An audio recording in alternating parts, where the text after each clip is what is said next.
I now call the Shelby County Board of Education regular meeting, September the 22nd, 2022. Will you please stand for the pledge to the flag?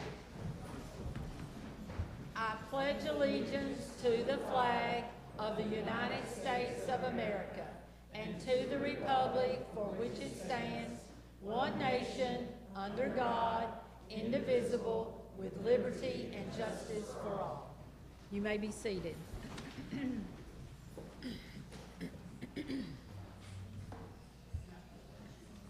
Do I hear a motion to approve the agenda? So moved. Second. All in favor, say aye. Aye. Aye. Mr. Klein is in the clouds, so that was not God saying aye. That's him in the clouds. So I just thought I'd tell you that. Okay, recognition and presentation, Miss Cindy.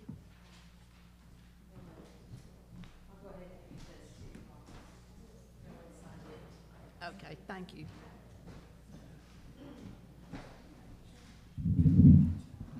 Good evening, everyone. My name is Cindy Cheney. I'm the Public Relations Coordinator for Shelby County Public Schools, and I'm very excited. We have some students here tonight to recognize, and I always get excited when we have students because they do some really cool things that I think everybody should know about. And the group that we have here tonight are some of our fine musicians of Shelby County. And the students we're going to introduce to you have been accepted into the Louisville Youth Orchestra. And that's a pretty big honor because there's lots of competition. Is that right? Yeah. How many people, raise your hand if you auditioned over there. If you auditioned for Louisville Youth Orchestra. I see you. There you go. Okay. How many people do you think you auditioned against? I mean, people from many counties, right, go to audition for that. Did you do it in person or did you audition via digital means? In person. So, and did you have to learn a piece of music or two or three? Two pieces of music. Did you have to know scales and technique? Yes. Was it hard? No. And that's why they made it, because it was not hard to them. That is awesome. So we just want you all to know that we're very proud of your achievement in making it into the Louisville Youth Orchestra. And we hope to hear about your concerts and see pictures of you and all sorts of things. So tonight we have students from Martha Lane Collins High School and West Middle School. Is that correct? Yes, awesome. Okay, so when I call your name, would you come up and just stand in front of our board? And have a certificate to give to you. Do you want to come help Dr. Sugg? And if you'll come, you can shake Dr. Sugg's hand tonight. She's excited about that. Okay, so first up we have Danny Lyons. Awesome.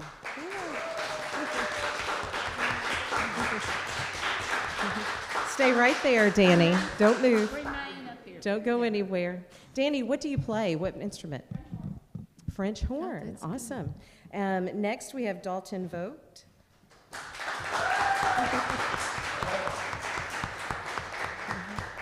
And Dalton, what do you play? Trumpet. Awesome. Next, we have Skylar Williams.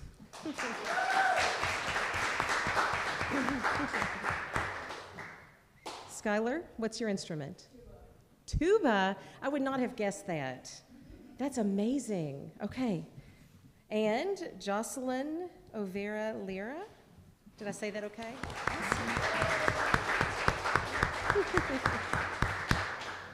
And I asked her what she played, but I'll let her tell you.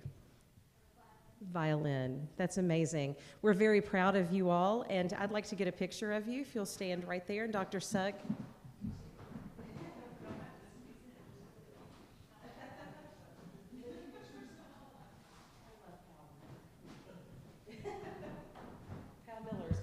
Picture for me.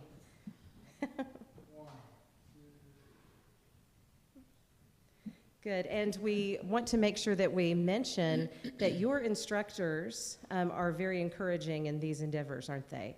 Mr. Kevin Osborne, Mr. Grant Gartland, and Miss Mary McGillen, who is here tonight There she is. Wonderful instructors. Thank you. Okay. So next we have a special presentation, and Dr. Sugg, you wanted to do that?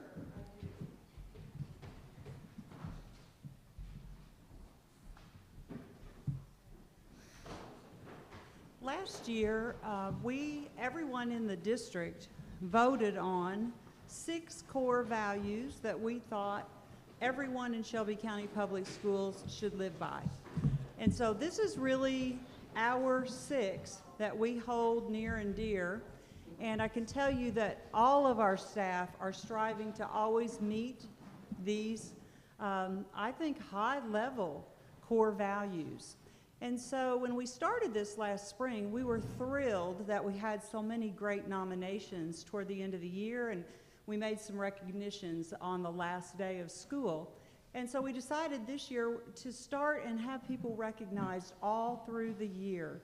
And then everyone who gets recognized by a peer, nominated by a peer, their name is going to go into the pool, and somebody will be chosen out of that pool at the end of the year, one for each of the 6 core values as exemplary. So all of the folks that you're going to hear names tonight have been nominated by peers, which to me is the highest honor, to be nominated by your peers.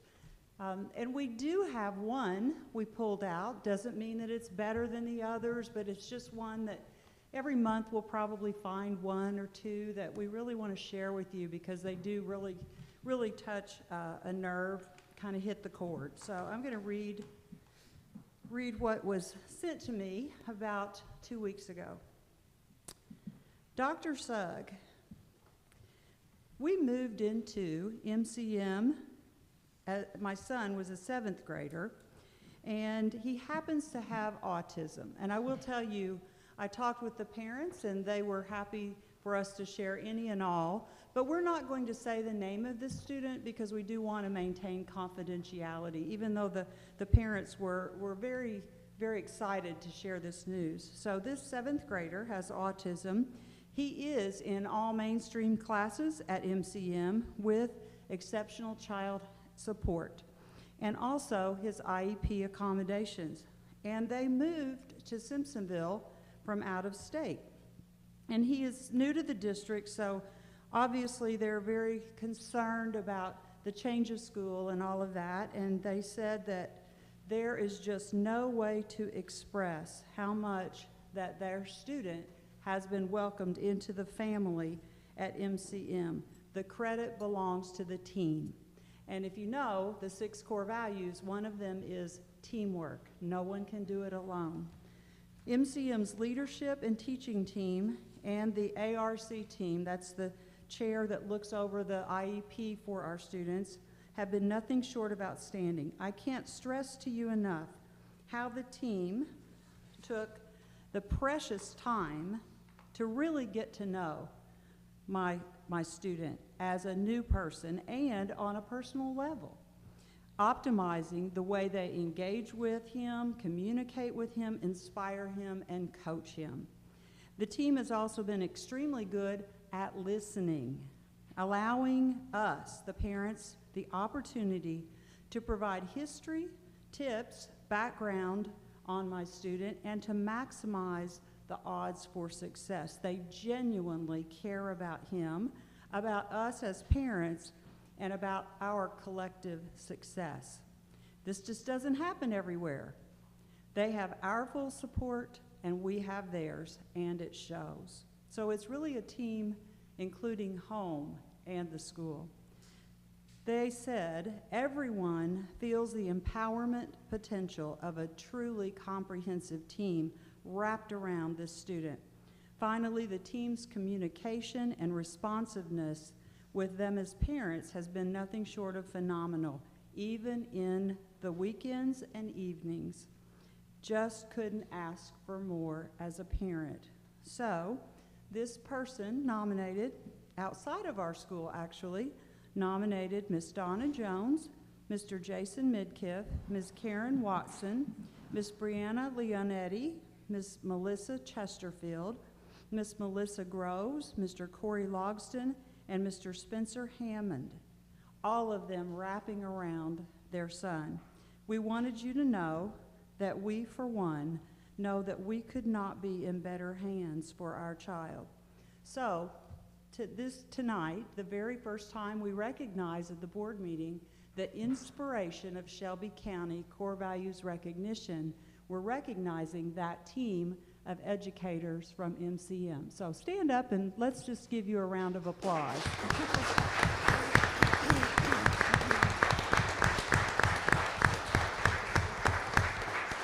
And several of them are not here. So, Ms. Jones, you want to tell us who isn't here tonight and where they are?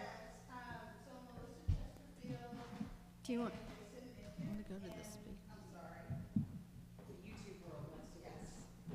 Melissa Chesterfield, Jason Mickett, and Brianna Leonetti are at RCA today at Ron Clark Academy in Atlanta, Georgia, because we want to build a closer community with our students. So they're having a great time, and they missed tonight. They were so sad to miss it, and they wanted me to express how proud they are and how honored we are to be selected and having such nice words written about our team. Thank you so much. But Miss Groves is here. Yeah, so come up with me. Thank you so much. Here's one from Ms. Clark. We might let you take your teams too. And one for you. Thank you. Take yours too. There you go.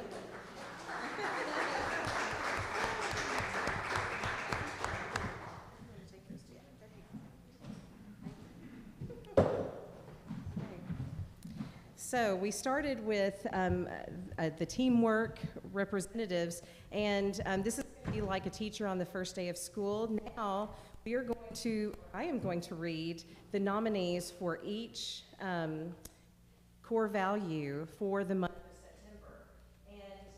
And when we first did this, we thought, oh, there'll be maybe 10 or 12, and we'll have them into the board meeting. We have 54 nominees. How awesome is that? What does that say about our district and our people and how we work together? And I'm just really excited about it. And like I said, a teacher on the first day, mispronounce a name, I'm just going to say I'm sorry. But there are lots of great names on this list. So go ahead and go to the next slide. You all can read along with me just in case I mess up. So nominated for accountability, Miss Evelyn Loving from Marnell C. Mormon, Miss Amy Wells from Clear Creek Elementary, Dawn Riddle from Clear Creek Elementary, and Brittany Byram from Clear Creek Elementary. Good. You all can give them some applause. We invited people if they wanted to come. We told them they didn't have to, but if they wanted to. So if I call your name and you're here, because I know a couple people are, you can stand up or wave like a beauty queen if you want to. There you go, Miss Amy Wells. Okay, next is our core value of empathy. And nominated for empathy recognition, Miss Sarah Buchanan from West Middle School, Miss Kristen Hellier from Simpsonville Elementary, Angie Trulock from Simpsonville Elementary, Cassidy Banfi from Marnell C. Mormon School, Alyssa Soul from Marnell C. Mormon School, Rebecca Seaver, Northside Early Childhood Center, Josefina Richardson from Clear Creek Elementary, Marty Overstreet from Clear Creek Elementary, and Miss Patricia Winlock from Shelby County High School. Any of those folks here?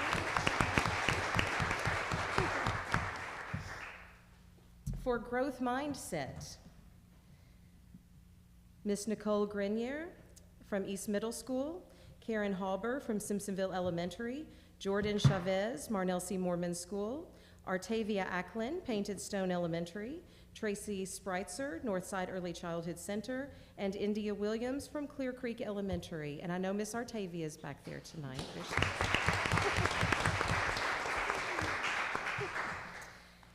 Okay, nominated for integrity, we have Sol Schlenker from Northside Early Childhood Center and Kelly Meadows from Painted Stone Elementary.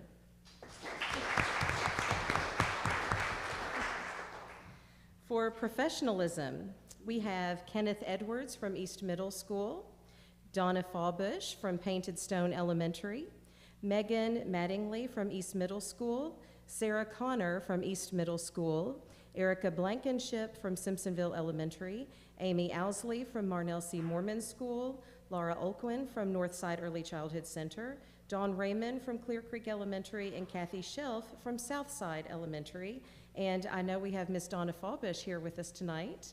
And I'm just going to tell you that I nominated her because every time I call Painted Stone, I get the answers I need because Donna Fallbush is on it. Now, that happens in a lot of places, but she is awesome. And if she doesn't know something, she's like, how do we figure this out, Cindy?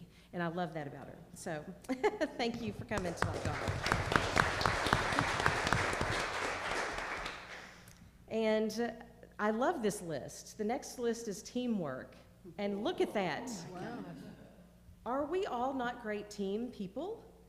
Look at that. I think it's amazing. So nominated for teamwork, Amanda Hum, West Middle School, Andrea White, Martha Lane Collins High School, Kelly Cressup, East Middle School, Tina Eden and Joe Turner, East Middle School, Nikki Canterbury, Martha Lane Collins High School, Jessica Fletcher, Central Office, Hannah Walls, Simpsonville Elementary, Leslie Purvis, Simpsonville Elementary, Carolyn Nethery, Northside Early Childhood Center, Teresa Kennedy, Heritage, Morgan Ellis, Marnell C. Mormon School, Dr. Ayanna Peak, Southside Early Childhood, I said that wrong, Southside. Where did Southside Early Childhood Center come from?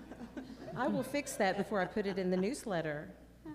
Dr. Peak is at Southside, and I said to her when she came in now, I miss seeing her here. So I'm going to have to go to Southside more often. Kelly Williams, Painted Stone. Eve Brand, Marnell C. Mormon School. Hannah Carter, Painted Stone Elementary. Caitlin Guidry, I hope that's right. Northside Early Childhood Center. Liz Moreno, Southside Elementary. Heather Melender, Clear Creek Elementary. Kathleen Woolridge, Clear Creek Elementary. Eli Hester, Clear Creek Elementary. Jessica Loving, Clear Creek Elementary. Terry Eilers, Southside Elementary. And Shannon Martinez, Southside Elementary. And we have Dr. Peak here. There she is. Any others who were on this list? Okay. So, as I said, 54 nominees for September. They're all in the running for our end-of-the-year core values recognitions. And every time we, get something new on the Google form, I would get really excited. And we love reading. We have a team that kind of reads the nominations, and it's really exciting to see all of the love and kindness and good work that's being done in our district. And we send the nomination comments to those who have been nominated because we want them to know that they're doing good work. So I think that's very exciting. Dr. Sugg, you want to say anything else? Well, just to close it out, again, it's a good problem to have. We thought we would have a few, and we were going to call them up and give them their certificate as being an inspiration for Shelby County. We will be getting them to them, and I hope to see a lot of those hanging on the walls in their classrooms and the places where they work, because that you should be very proud that somebody nominated you and recognized your excellence and your adherence to the core values. So we hope to see those around the district, and thank you again to everybody on that list, even if you weren't here, but especially to those that were here. We get to tell you in person how much we appreciate all of you. Thanks.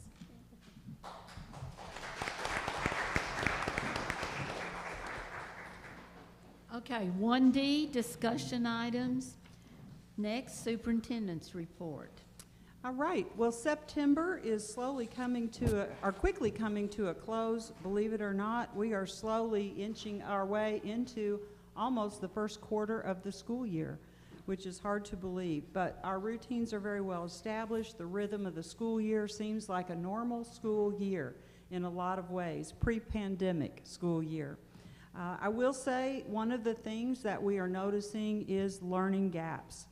We're diligently addressing those, but they are evident. We're seeing all of our students academically, socially, and emotionally, many of them behind where they usually would be. I don't want to say behind their peers, because everybody in the world suffered the same pandemic, so everybody's behind. So we're not behind anybody, but where we would like to be, we are not there.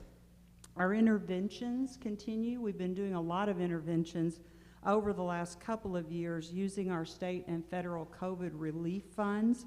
And I want to say we have a lot of additional staff. Our nurses, some of them were hired with our COVID relief funds. We have interventionists and extra staff in all of our schools. And we're going to continue that this year, but start scaling that back next year because those funds are eventually going away. So we are having to really dig in and work very hard this year with the resources that we have. We're assessing our students, doing MAP testing, DRA at the elementary level, and several different assessments to see exactly where our students are starting. And we're meeting all of them wherever they are, no matter what the grade level, wherever they are, that's where we start.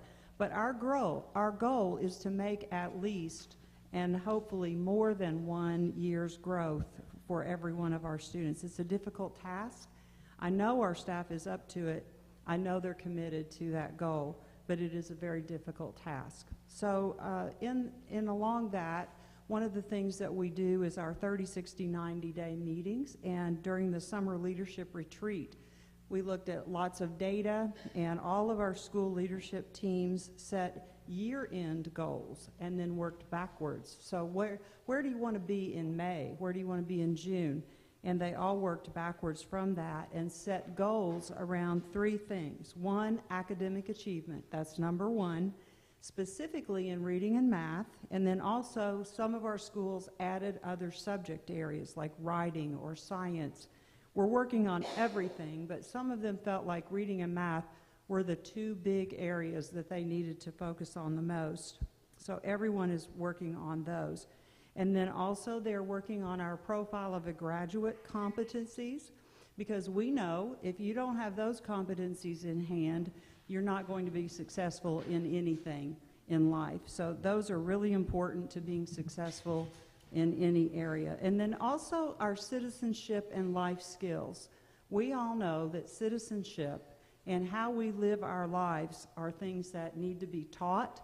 They need to be taught at home, and they need to be reinforced at school so that we can have a smooth school day.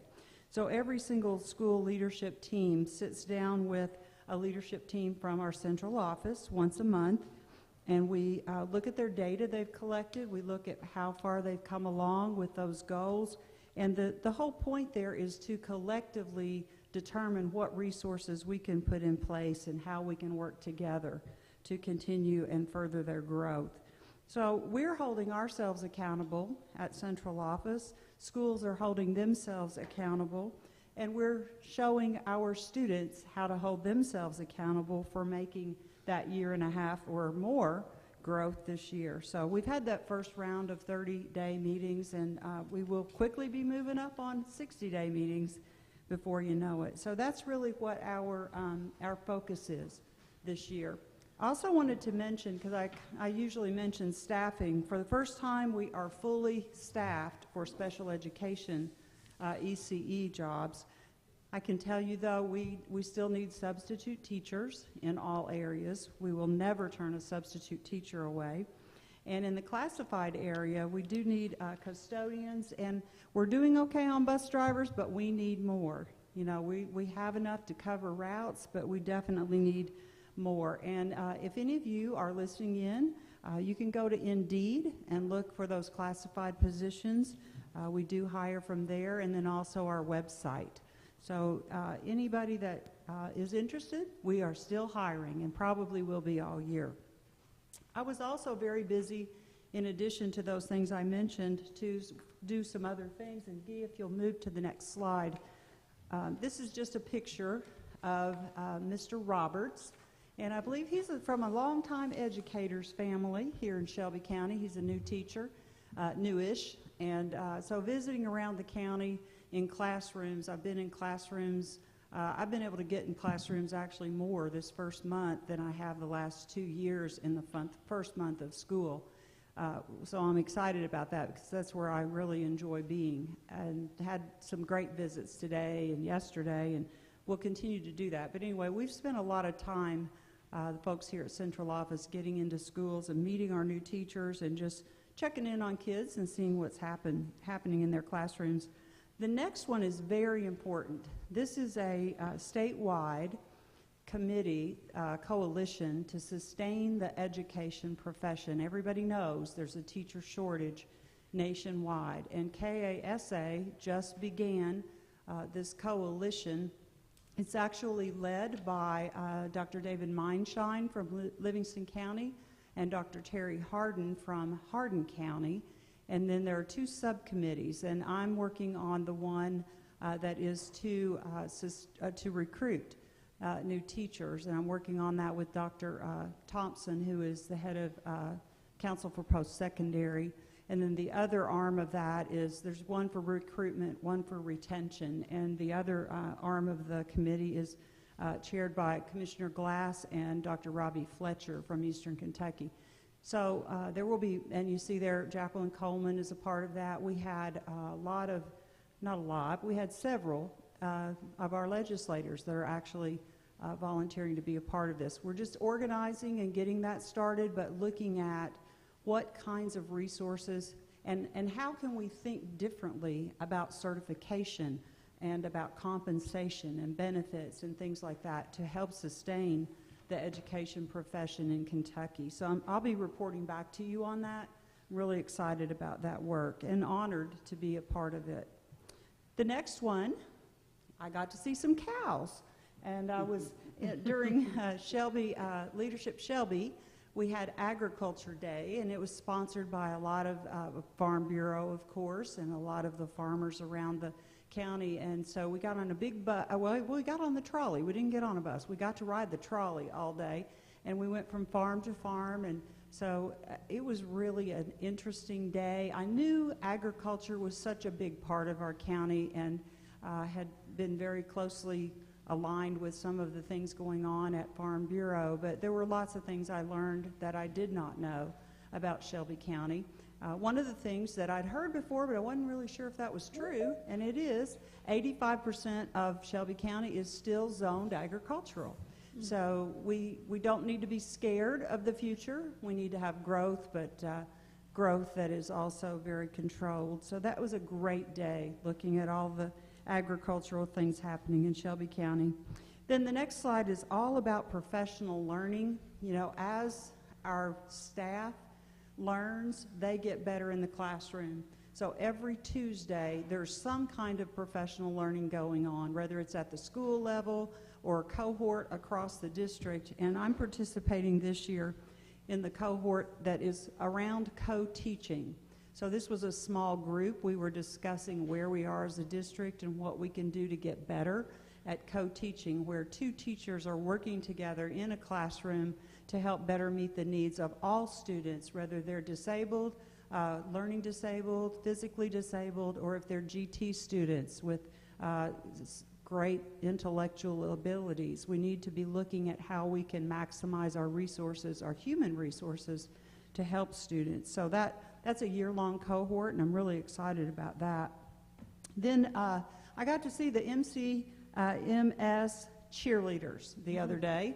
They put on a cheer for me. I was walking through there after the professional learning, and they hollered at me and said, "Hey, we want to do a cheer for you." So it was cute. They are working really hard, and I will say some of our middle school cheerleading teams are really great. So high schools have some things to look forward to there. So I really appreciated that.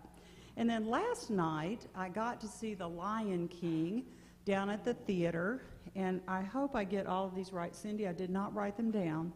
But this was totally underwritten by Pat Hargadon, Dr. Kirby, Pediatric Dentistry. Help me out. And German American Bank, and also Mulberry Orchard. Tom McGinnis, and Mel Hunter. So those folks came together.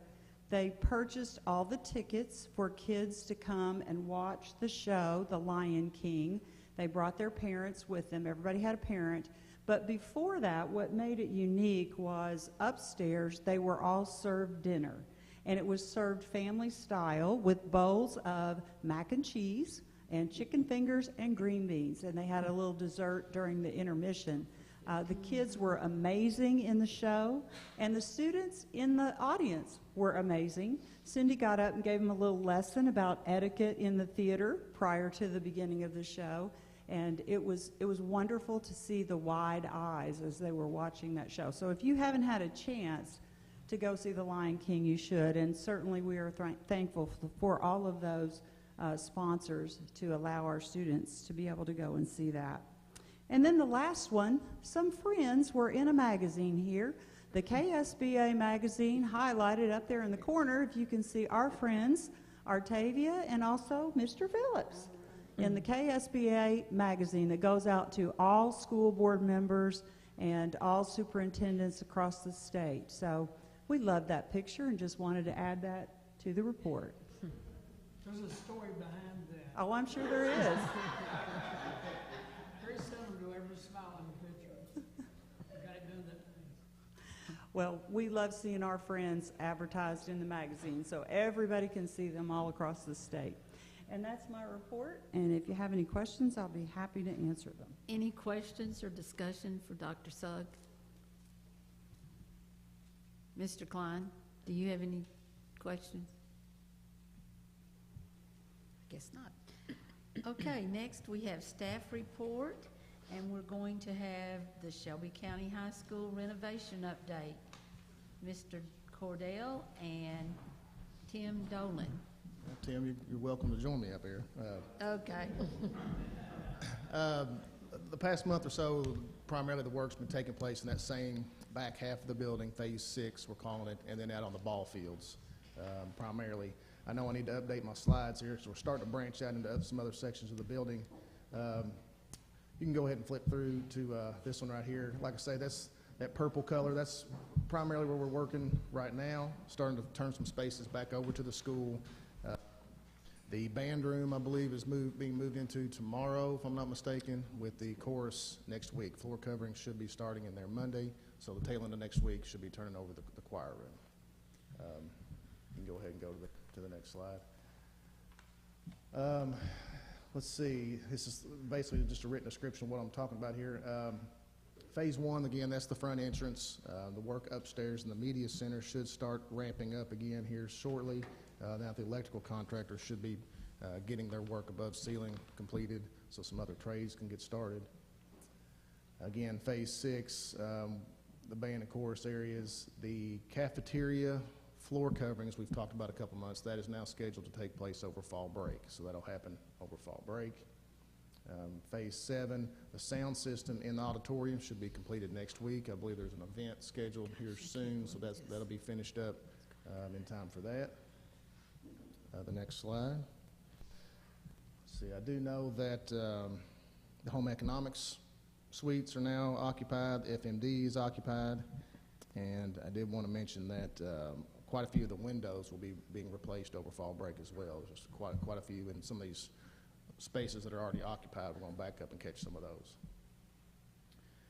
On the ball fields, the sound system is now functioning at Doyle, as is the lighting. The lighting has been commissioned, and I believe owner training is scheduled for tomorrow on both of those systems, so that is now complete. All the fencing should be in place before the first ball game. I know the ornamental fence up front is already finished. And then over at Milestone, the seed and strawing has been taking place. I was over there earlier, and the bleachers are going in at both the football field as well as the softball and baseball. And then, of course, the big thing happening right now is the field irrigations is still taking place. So trying to get all that underground work completed, get the lawns sowed this fall. Now, here's a few pictures. These are a little, a few days old, but again, there's the press box and the bleachers at Doyle Stadium.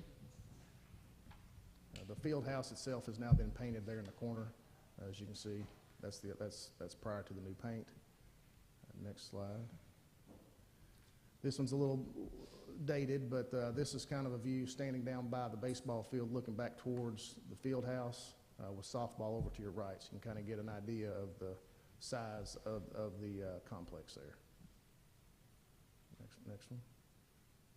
This is a picture of the irrigation system on the softball, I believe that is underway. Next one. And then here's picture of the finished grading on the baseball field. This is the through last month. That's the total number of working days that have been lost due to adverse weather, 68. We'll continue to track those each month. You can still see this is the national average for this area of a total of 66 should have been encountered, and we've lost 134 overall. Next slide. Here's a little update on those spaces. Phase 1, still awaiting the social stairs, the glass ornamental railing system to be delivered.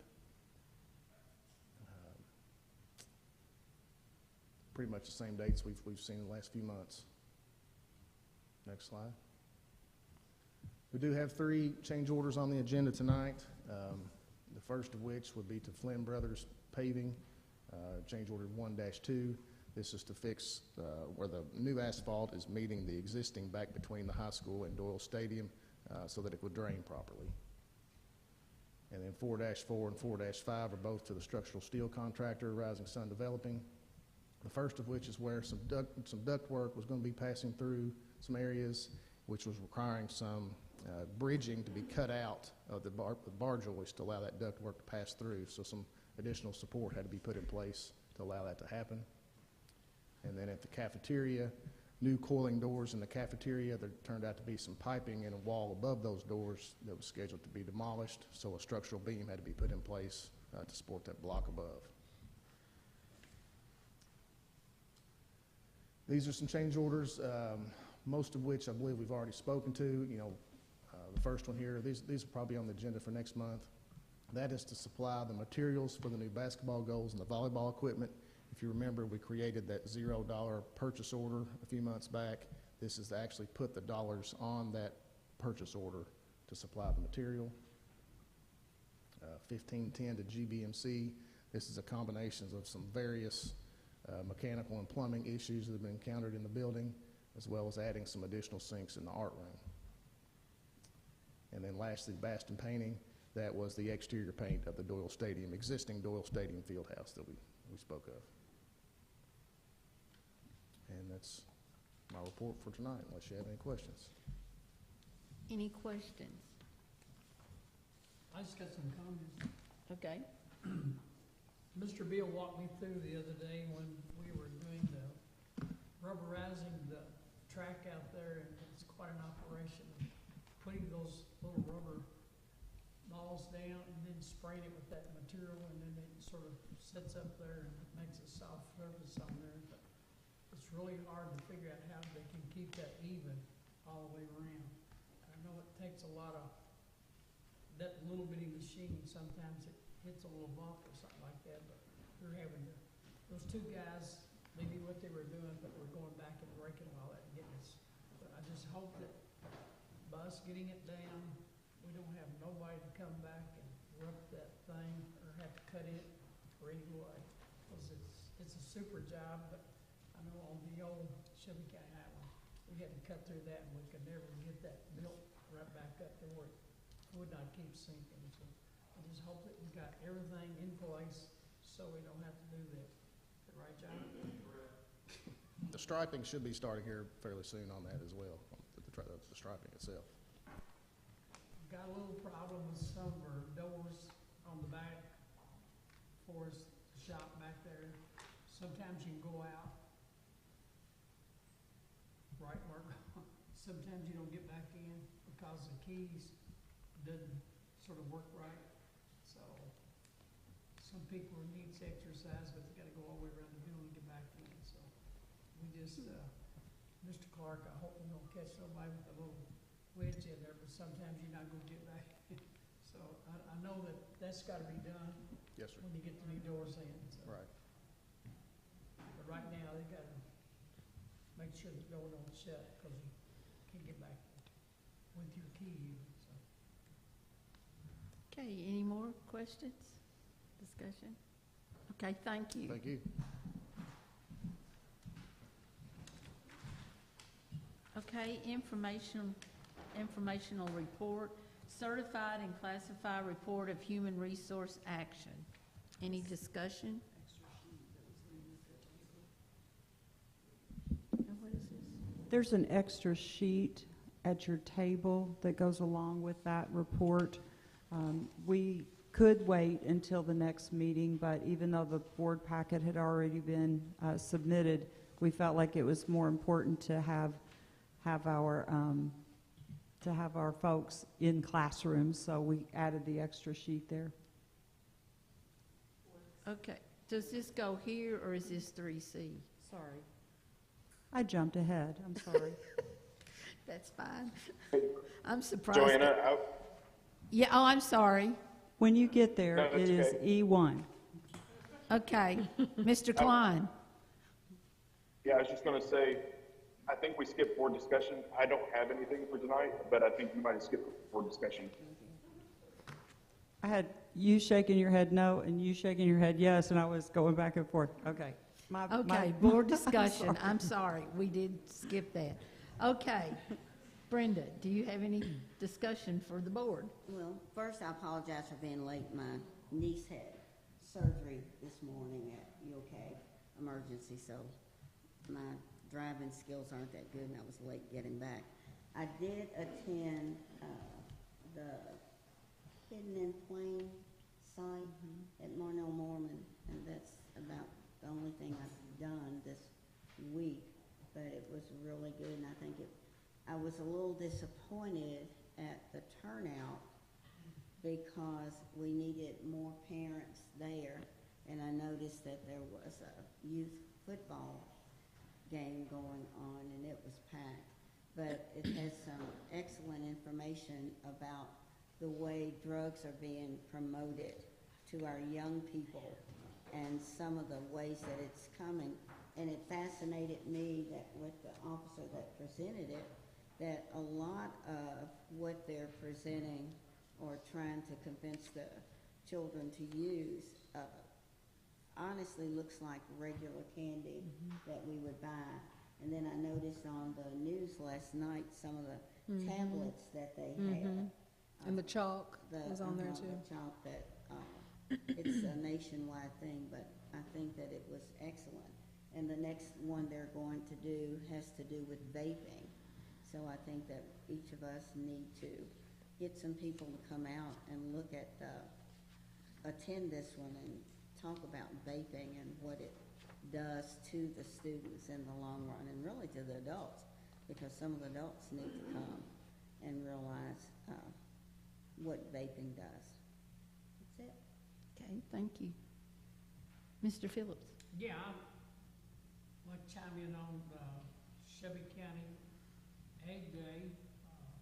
We are still the largest industry in the county, still maintain the largest amount of land, but we're losing a lot of land in this county. But I have to thank the board that I'm on and the Farm Bureau that jumps in and helps from time to time, step up and help everything we can in education. And we're doing everything to try to keep this out on the forefront of what, you know, each and every one of us can figure out where that from farm to plate, you know, where you know, your food comes from. And these different times, like last weekend, we had a farmer-friendly tour, and I was hoping that we would have our egg farm open for that. We did have quite a few of them in the county, but a lot of people hadn't lived here. We had a lot of people moving here, and they have no idea that we have this much industry here. It's changing, our industry's changing from tobacco and a lot of dairies. Now that we've got a lot of soybeans, corn, cash hay, and we're still the third largest beef cattle on our thing. And I will be in Lexington tomorrow representing the Kentucky Beef Cattle Board, and it is a large industry. So, in other words, I'm glad that we can educate our public as well as our students with every activity that we have that we can do that. And we have some teachers that are going to be highlighted. They're going to be honored at the next, the Farm Bureau annual meeting, because they attended, thanks to Farm Bureau, those summer teacher workshops about how to integrate agriculture into their science curriculum and other curriculum as well. So we appreciate that. Okay. Ms. Sonia? I've been quite busy. On September the 13th, with Ms. Jackson, Ms. Frills, Dr. Suggs, we all attended that Hiding in Plain Sight. State Trooper Suddath is vested in the community, cares about our kids. He informed and educated the parents on new drug terms, things to look for, just the terminology. It was very informative, and I got a lot from it. I just feel like as parents, I put that under the lifelong learner. I'm trying to do what I'm told and write down what I do and putting it in the boxes. And it may not be in the right box, but you know. So that was good, and that was on the 13th. On September 15th, Miss Swindler is not here, and I was going to say such good things about her. So I went to Northside Preschool, and Miss Swindler was bubbling over. Do you hear me? I'm like, it is early. I don't know how much caffeine you've had, but she was, I mean, just ecstatic to tell me what was going on in the school. And excuse me. But she walked me around, and I said, Miss Swindler, I just have about an hour. After I was there about an hour, I was like, I just have an hour. I'm supposed to be remote at home, so I just wanted to come by and see.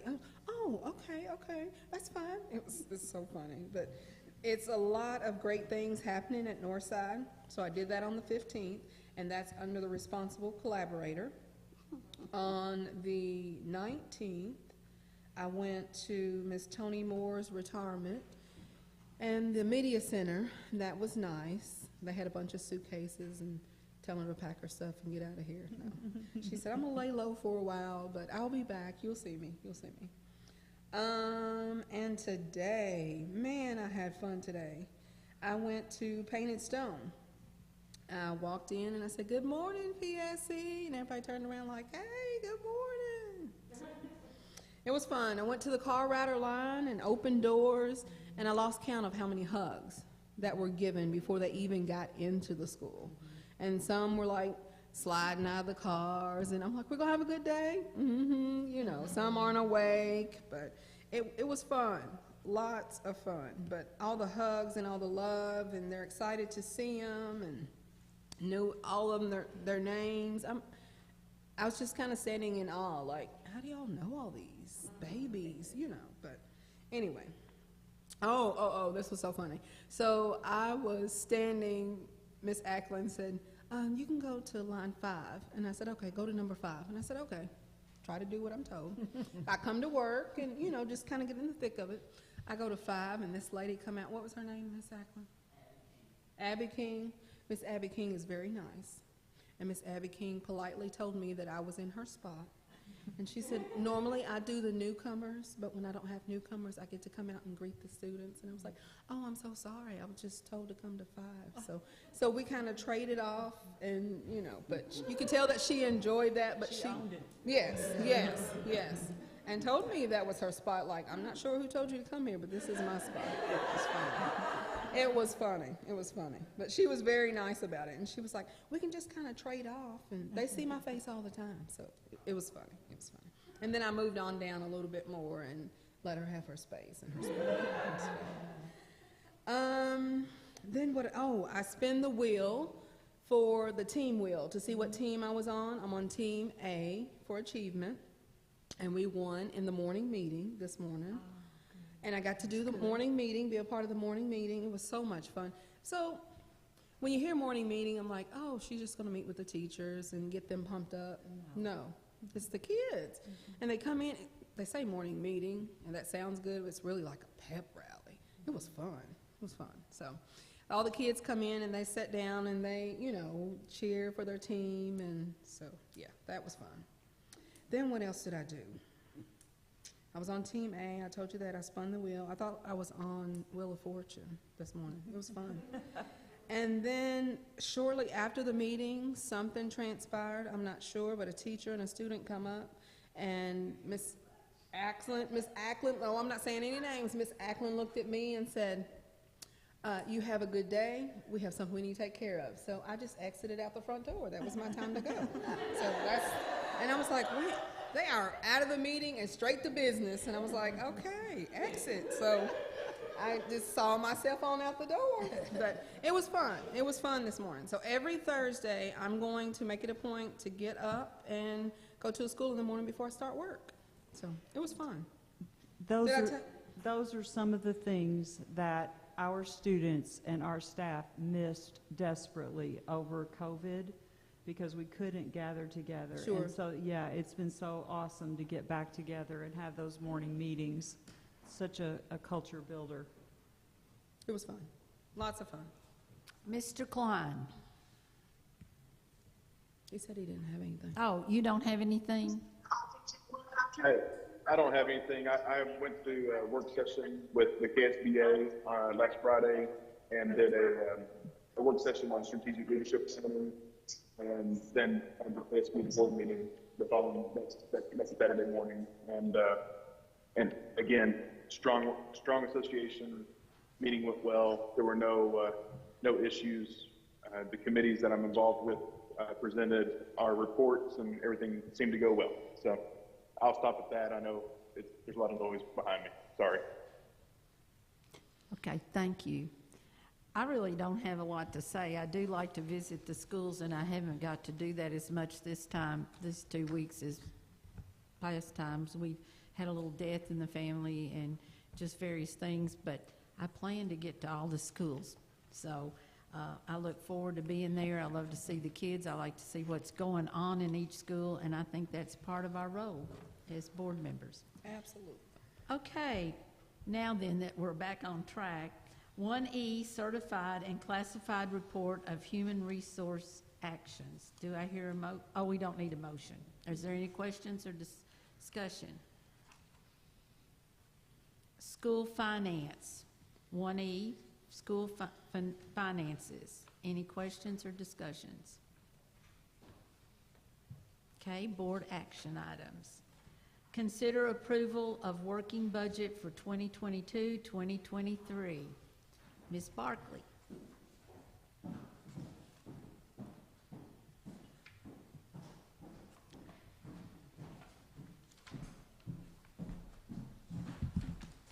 All right, so I'm going to skip to the bottom line, like Mr. Klein indicated maybe during the tax talk. He only really needed to know that one thing. So the bottom line is the budget is positive. Yay! But I still want to show you my slides. We'll let you do that. So you have in your packet a copy of these slides. You have a narrative report with some graphs and charts, things that I typically provide to you each year. And then you also have the actual report out of the financial management system, out of Munis, so you can see where all those numbers come from if you're so inclined. So the working budget, that is the final step in the budgeting process for the 2022-23 year. It just really further refines what we looked at the end of May with the tentative budget. Most budgeting decisions are made for that May tentative budget, and in this phase, it's really an update to what we looked at in May. So the next slide shows our progression from the draft budget that we presented just for your review in January, the tentative budget that you approved in May, and then this working budget tonight. And you can see it followed the typical pattern that we see, draft budget. We really don't know much of anything. We're very conservative in what we present. And oftentimes we do see a deficiency of revenues over expenditures at that point. But our tentative budget in May was positive by a little over $200,000, and our working budget remains in a positive position at about $152,000 of revenues over recurring expenditures. So I'll just summarize what the primary changes were from tentative budget to now. The certified assessment information and the SEEK update that we talked about last meeting, that has been incorporated into this budget. Also, any adjustments to salaries and benefits to reflect the Day 5 actual enrollments. Those were included. There are a number of non-recurring items in the tentative budget that I do show separately in the charts in your narrative report because those line items are in the budget this year, but we do not have to plan for sustainability on those items. They're kind of like one-time things. Remaining balances from last year's unmet needs projects and other continuing set-asides, those amounts have been reestablished if necessary. Any SBDM funds that were unused last year, schools carried over into this year. And just keep in mind there that we did not limit that carryover to the usual 10% because of COVID impact. But the plan is that that was the last year. So we plan to reinstitute that 10% carryover for those SBDM funds this year, like we have done in the past. Any outstanding purchase orders that had not been fulfilled at June 30 that are still valid are carried forward to this year. And then we do have indirect costs budgeted in general fund for federal COVID-19 relief funding, and that's one-time revenues. So we will not expect to receive those on an ongoing basis, but we do have some additional revenues coming in from those grants. Changes from tentative budget in other funds and categories. We updated beginning balance to the FY22 unaudited results, and then our audit will begin for the fieldwork phase on Tuesday. So we're getting ready for that, and then we'll update based on those audited results. We also update on an ongoing basis any grants that are in our special revenue fund as we receive those award notifications. And then our food service fund budget was also updated to reflect current federal reimbursement rates and participation projections for the year. And like I said, the bottom line and good news is that the working budget receipts exceed expenditures by about $152,000, which means our budget is structurally balanced, and that is the ultimate goal. A couple charts that I typically will show you. This revenue chart breaks down total revenue in general fund. Last meeting we looked at the breakdown between property tax revenues and SEEK funding. This chart is a little bit different from that because it's all general fund revenues. Still, local effort is much greater than state, and it did tick up 1 percentage point from last year. Local was 58% in last year's budget, and this budget it's at 59%. I like to show you the expenditures two ways. This chart shows based on the function of the expenditure, and of course instruction is our largest function, and for this purpose that is direct student-teacher instruction, and of course a lot of the other categories you see on that chart support that direct instruction. The smallest category is business support and district administration, both at 2% of that total general fund budget. The next chart shows the same total expenditures, but broken down by exactly what we're purchasing. And salaries and benefits here obviously is our largest category at 84%. And the next slide shows that's the same percentage from our last year's actual results. There are two variables that come into play on that percentage: the amount that we spend on salaries and benefits, and then also the total budget, so that we can see what portion of that total budget is spent on that purpose. Our general fund contingency is at $11.4 million, or almost 18%. Contingency funds are available for one-time costs. We try to maintain a target of at least 10% contingency, and we of course have maintained that. Part of the reason for that are the indirect costs that we are getting from the federal COVID-19 grants.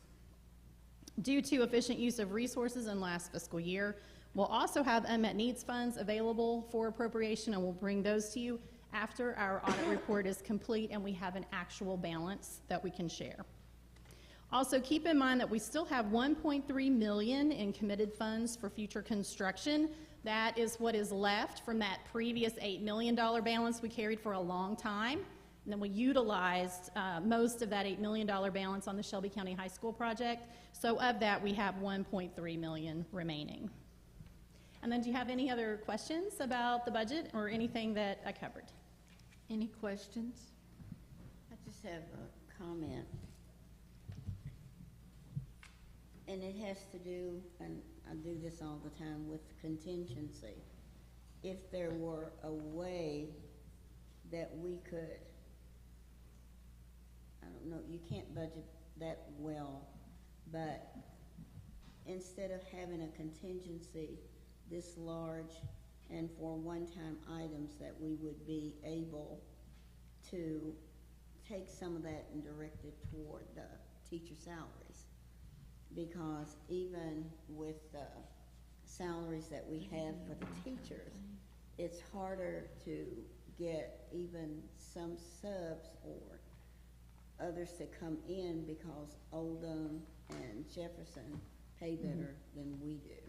So to have this much funding, and it's part of it is with the funds that came from COVID, but if we could do a little more to put less in contingency and put more toward teacher salaries. Yeah, I agree. That is a balance that we work with each year. We do budget for some costs that are somewhat volatile, so we don't really know what the actual need will be, and each year it does change for things like bus repairs, fuel costs, and then turnover. So turnover does cost us money to have turnover, but we also find ourselves in many times having a period of time when we do not have a contracted employee in the job every single day. So we have some periods we don't have that salary expense. Or what we've seen in the last few years is teachers and staff with more years of experience, higher degrees, leaving, retiring, and then we're bringing on teachers at lower salary amounts. Now, of course, that gets adjusted in the next budget, but we don't know that's going to happen in the current year budget. So those are some of the things, some of the challenges that we see. But the primary reason this has jumped up in this budget in particular is because of the indirect costs we're getting. But I think, and I thought about, we are looking at needing an additional school or doing that, but we'll have the facility, but will you have the people to go in that facility? Right, that is definitely a concern.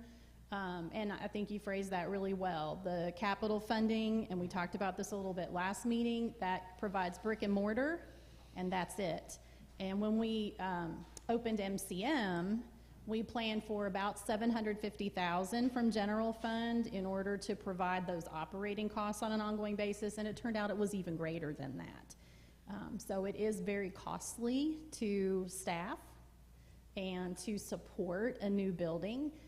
And that's something that the DFP process, that district facility planning process, is considering as they've met and finalized that plan to plan for filling capacity as much as possible so that we don't have additional smaller buildings with these great operating costs. So, yeah, that's a great point.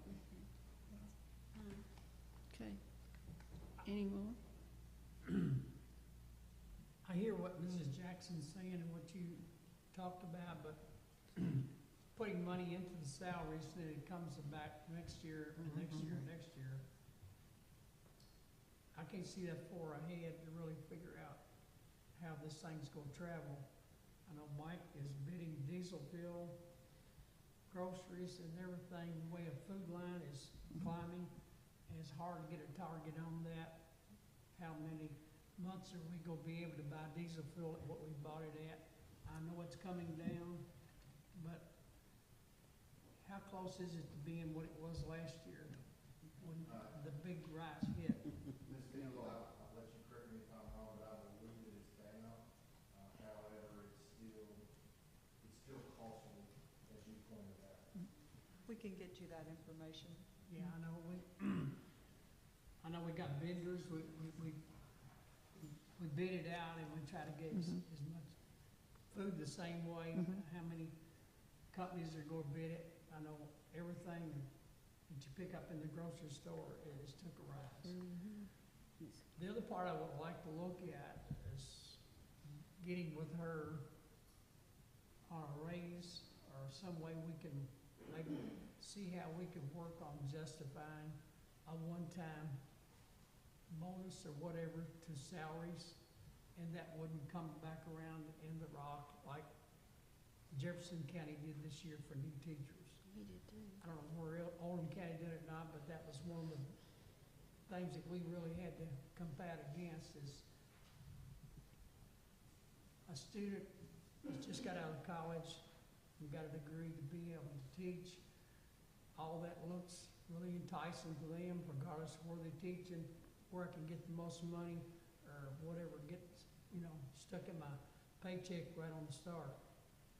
It's all in a bidding war, and I know that we are in the thing of having to compete with that every day. And it's not only us, it's all across the United States. But in other words, I look at that as something we can do to help this problem right now, but it doesn't come back in that big wheel that turns around on that salary. Years ago, we used to look at that. It was okay that year, but the next year it rolls and it rolls. Depends on how many you got retired, how many new ones have come in. It's a moving target that I don't know how you can hit it. Right. But in other words, that's something I'd like to look at right there. And I know that our county is moving. We're building, and we've got a lot of new tax people on the thing. And no one builds a small house anymore, and the guys are praising them high. And we got agricultural land now that's going for 10,000 acre in the water area. So I know that, all that's coming up. Maybe take another year to get a lot of it on there, but in other words, we got a rich county, and I don't want to send more to Frankfurt than they gonna give me back. So that, I like to watch that really close. That, in other words, it's our money, and let's try to keep as many dollars as we probably can, so. Well, I love that idea, but they don't really let me say how much money they give me or take back. They take more than they give back. Because all those assessments, as they go up, Yeah. then it impacts our SEEK funding, and that goes down. It's definitely a trade-off there. And everything that you pointed out, Mr. Phillips, is one reason why some of these costs are so hard to predict, and why we take a conservative approach in the budget. It's better to have a little bit of money left over than to exceed the budget. We got a new revenue that's growing in this county, and it's gonna be growing for the next probably 4 years as distilleries come to this area. But we have got a group of people in Frankfurt that's gonna try to help those people to get more of them here to cut that revenue that you and I are getting right now. So we gotta watch that real close when they meet again in Frankfurt, because there is groups that are working on that. So they can't get where you can do a lot of gambling, whatnot. They're gonna try to help the bourbon industry out, so, and they're trying to keep it barrel bottle in Kentucky to be able to call it Kentucky bourbon. But there is a little thing of storing some of it out of state where we don't get the revenue on it. So, in other words, this is a moving target. We also got to watch real close up there in Frankfurt, because we're coming into that realm right now. More people coming here to develop distilleries. So that's all I have. Could you speak to a couple of things, Ms. Barkley? I hate to put you on the spot, but just to speak to the bonus versus paying for work completed. And then secondly, would you speak to the money that we paid all of our staff that participated in optional family engagement activities last year? Sure. KDE put out some guidance when we received the bulk of the COVID money, some additional guidance regarding how school districts can pay legally some type of bonus. I don't even like to use that word, because if it's just a straight up bonus, it would be very difficult for it to be structured in a way that would meet the guidelines KDE's attorneys provided to school districts. What we did with the family engagement activities did meet those guidelines, which includes provisions such as it needs to be for work performed prospectively, not something that was done in the past. So we announced that. You approved it on a salary schedule. All employees who wish to participate could participate outside their regular contracted time, and they turned in additional payroll invoices for that. and we had our auditor's approval in advance as well. So we wanted to be very careful in how that was approached. I, at the time, was already aware of one school district here in Kentucky who had provided some type of compensation like that that was being questioned by their auditor. So everything turned out okay with that because they followed the KDE guidance. But that's an issue that we want to be careful with just to make sure that we're in compliance because then that can turn out to be a very bad fiscal impact then on us if it's not allowable. So there are ways to do it, but we just need to be careful. I was hoping that the governor's budget and the Senate budget and House budget would get together somehow or another to help teachers' salary. We didn't get it. It was not that we were pushing for it for education people, but in other words, it was getting down to a double-edged sword to where they could have gave it to us and been an unfunded mandate back onto us. So they didn't touch that hot potato, but we didn't get any money out of the General Assembly. They were feeling that they needed to put some money in their war chest. So in other words, teacher raises got cut out of the budget on the very last right there. So I was hoping that maybe we'd get something out of them, but I was also hoping that maybe we could get it with them paying it instead of giving us an unfunded mandate like they generally do. So it was a bittersweet. We didn't get any money, but we didn't get a mandate to raise it. We did get some additional funding. We got an extra $100 in the base per student, and they increased some other pots of money. They increased our transportation, not to 100%, but you know, it was more than what we'd had in the past. But a big concern of ours moving into next year's budget is that we did lose a number of students during COVID. So our enrollment is significantly lower this year than what it was pre-pandemic, which is how we are receiving our SEEK money this year. We're still on pre-pandemic enrollment for funding, and next year we will not be. So another reason that this contingency that we have now is going to be very helpful is to provide bridge funds if we need that as we try to redevelop that enrollment back to pre-pandemic levels. Across the state, we still got a ball in the air about who's going to fund resource officers. We've got a pretty good deal at work right now, although some of our people or masters are looking at what we're really doing and what they're paying. But there are some smaller districts across the state.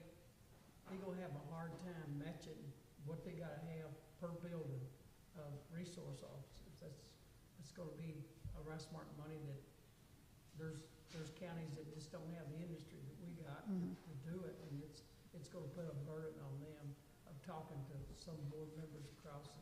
I don't know how we're doing it, but I said we've been very fortunate of how we got a working relation with our resource officers in the city and the county and the Simpsonville, that we got some backing on that. But little counties that don't have that, in other words, it's going to be a big burden on them.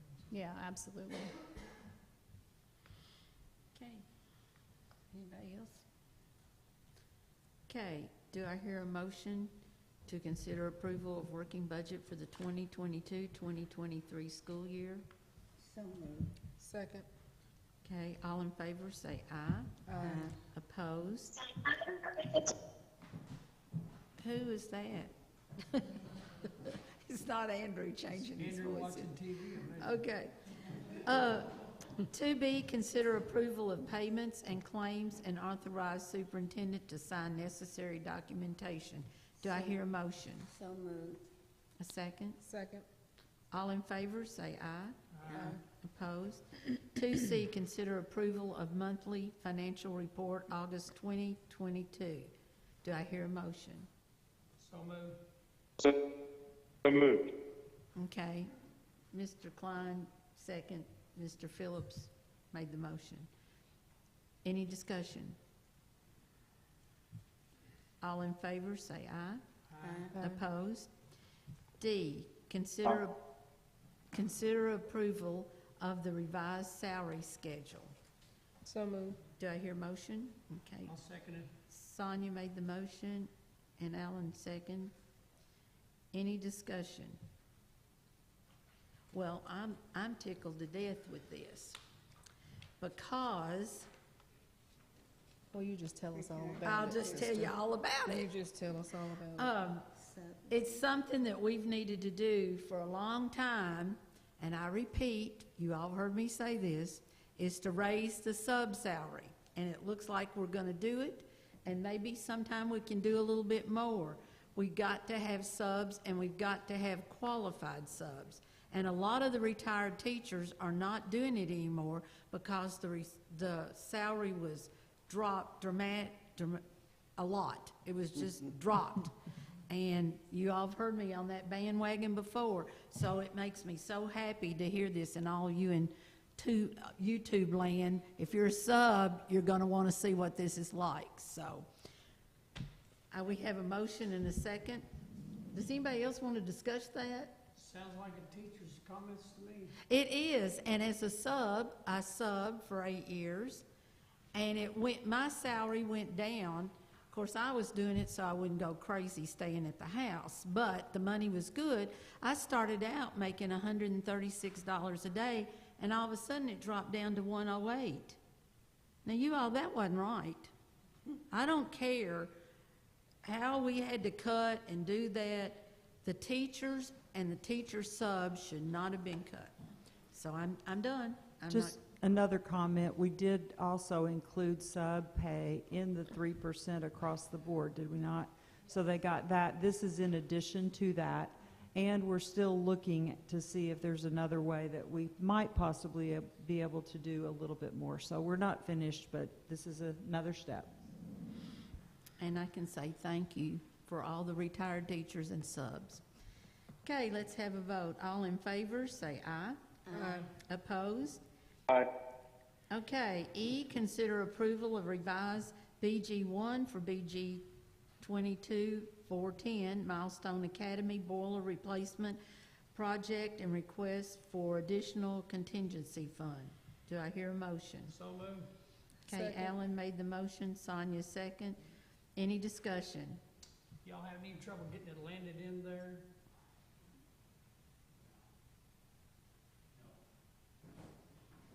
I don't wanna get that in there and then it blows up, you know.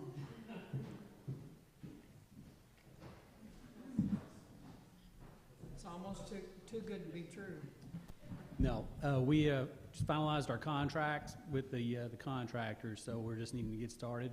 And but no, we don't foresee any issues with that. The design's been done, and everything should go in as planned.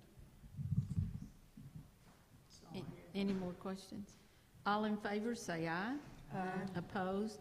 2F, consider approval of change order 1-2 for the Shelby County High School renovation project, BG 19-235. Do I hear a motion? So moved. So moved. Do I hear a second? Andrew seconded. Any discussion? All in favor, say aye. Aye. Opposed? Aye. Okay, 2G, consider approval of change order 4-4 for the Shelby County High School renovation project, BG 19-235. Do I hear a motion? So moved. Sonia made the motion, Alan second. Any discussion? All in favor, say aye. Aye. Okay. 2H, consider approval of change order 4-5 for the Shelby County High School renovation project, BG 19-235. Do I hear a motion? So moved.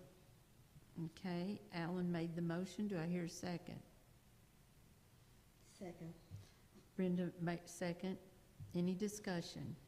I know these are necessary things, but I still have an issue with the number of change orders. That's it. Okay. All in favor, say aye. Aye. Opposed? Okay, consent agenda items. Is there anyone that you want pulled? I don't have one pulled, but I'd like to make a comment. I'm glad to apply for the Pets in the Classroom grant. I think that's great. It's a gerbil. when I taught, I did the science, and I had critters all over my room, even a beehive, even chicken eggs. It was like a farm. It's 72. I did 72 one year, and they all hatched at the same time. So, but I'm glad they're going back to this, because before I retired, that was a big push to do the animals in the classroom. So when I saw that, I was glad you're going to get a gerbil. So, is there any that anybody wants to pull? I just don't want a lot of extra work put on our janitors of keeping up this barnyard. Oh, We can keep it it's down. not a gerbil. It's tiny. Yeah. Caged. You're in the agriculture department, seriously? Yeah. I know. Seriously? I know. Mr. Morris and I visited schools. They had peacocks outside and goats and everything else during that period. This is just a room thing. Barnyard. Nobody's bringing cows to the school, That's Mr. right. Phillips. Stop it. Cut it out. Okay. Do I hear a motion to accept the consent agenda items? So moved. Okay. Brenda made the Second. motion. Sonia second. All in favor, say aye. Aye. Okay, other. Is there anything other? Okay, do I hear a motion for adjournment? So moved. Second. So moved. Okay. Second. All in favor, say aye. Aye. Aye. Okay,